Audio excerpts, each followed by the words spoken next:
everyone, welcome back to She Tried It.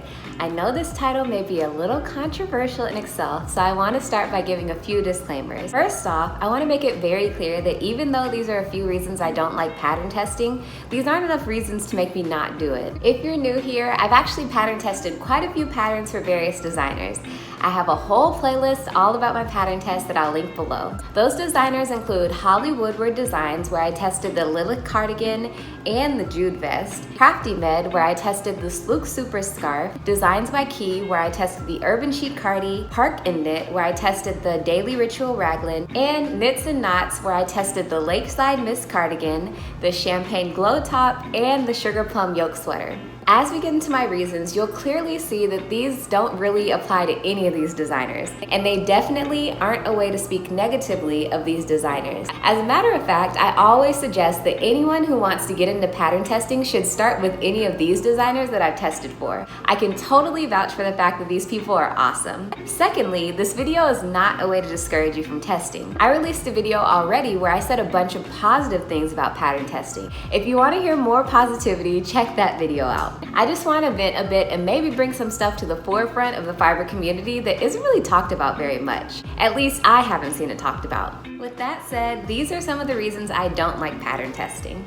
Number 1, the rejection. I touched on this briefly in my previous pattern testing video. Just to dive a bit deeper, I really don't like the rejection aspect of the testing process. I get the rejection is just a part of life, but some people really want to test a pattern. Some people may want to test a pattern to build on their skills, and having the opportunity to test is a great way to learn. Others may want to test because they spent so much money on the yarn and they just don't have it in their budget to buy the pattern as well. Others may want to test as a way to support a designer that they truly admire. And all those reasons for testing are completely valid. I also mentioned this before, but I'm not a fan of how testers go to great lengths to provide the designer their emails, their bust size, their skill level, their Instagram name, their Ravelry name, pattern tests they've completed in the past, and sometimes a bit more information. But the designer rarely goes to the small length of sending a quick reply back saying something like, "Hey girl, hey, thanks so much for applying. Unfortunately, I filled out my slots, but I hope you apply for another test in the future." It's the no response for me. Now, to be fair, I'm sure some designers have tons of tester applications, and replying back to each one could be a full-time job. But honestly, there has to be a way to draw up a quick email list with that reply. It seems so simple to me, but any designer watching, please let me know your thoughts, because I want this video to be a dialogue. I could be totally wrong on this point, and if I am, feel free to let me know politely in the comments below. Number 2, the time crunch. People joke about it all the time, but the time crunch in some testing deadlines can be a lot. You have to account for the time it may take to get the yarn if you want to be fancy and order it online, and given the world we live in right now, you have to add an extra few days with the mail. Or you may need to learn a new technique or two in order to complete the test. Or you might be a slow knitter or crocheter. Or you might make a mistake. And if you're a good tester, you actually take the time to fix that mistake. When it comes to being a slow knitter, I am totally in that boat. I'll never forget when I was in the tester group for the Daily Ritual raglan. I want to say we got the pattern on a Sunday, and no joke, at least 2 testers were completely done with that raglan sweater by Friday. Matter of fact, one of them started making a second sweater. It's been a while, so I may be exaggerating on the dates, but not really. I was on the struggle bus. I remember losing feeling in my arms on the last week of testing and asking everyone how they were going so fast. I honestly thought time wasn't working the same for them as it was for me, or that everyone in the tester group was just a full-time knitter. Nevertheless, I made it through and made the deadline by a few days. In terms of mistakes, I know y'all already know about the one with the Jude vest. If you're unfamiliar, you can go watch that video, but basically, I got 2 totally different colors. Thankfully, the designer said it was cool and that the end result was nice, but I was totally prepared to start over. Another thing to consider that I saw on social media and never really thought about is the time it takes to make an extra small top versus a 5XL top is totally different. But everyone in that tester group has the exact same deadline. All in all, people are human and not machines. Adequate time and room for error is necessary. Every designer I've worked with has been totally flexible on deadlines.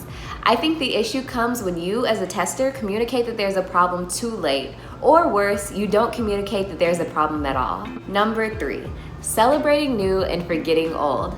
Honestly, this is the big one for me. I personally don't care for how hyped up new patterns are versus old ones. I feel like this is a common thread between testers and designers alike. I've made about 40 things on this channel and only 8 of them are pattern tests. When I complete a new pattern, I make a video, I post pictures, I promote the mess out of that thing. Some designers seem like they could care less because it's not their latest design.